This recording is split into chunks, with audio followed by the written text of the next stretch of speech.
how many of, and have we all acclimated to the reality of Jesus? If Jesus is who he says he is, who I'm described in the scriptures is true, then I would be a fool not to try to align my life with whatever is how he designed it. And so I think like it's not a crisis of faith so much is that I hate what it feels like to hear people who are not following Jesus describe Jesus through the eyes of someone who they think hates them.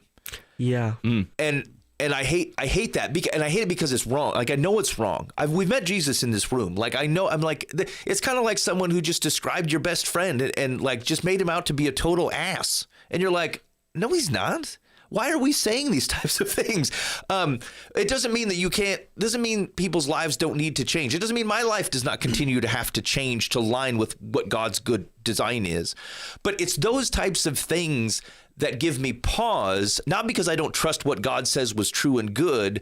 It's because I think in the right balance, or not the right balance, God has not given us the ability nor the responsibility of the judgment. You guys have heard me say this before. It's because we can't handle it. Humans cannot handle the judging thing. We're just too much going on. We don't have the ability to sort it out. We're biased.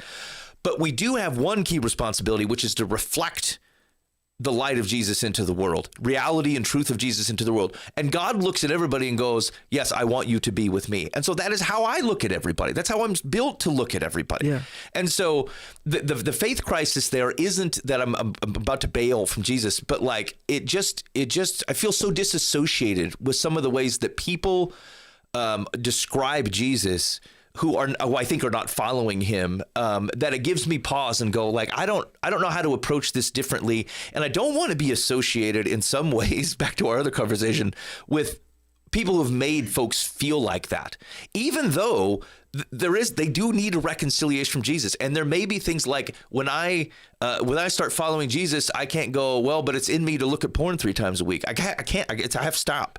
And like, if there's something where God says my design is that like these two folks are to be together, these types of folks are not, like, I have to trust God's design.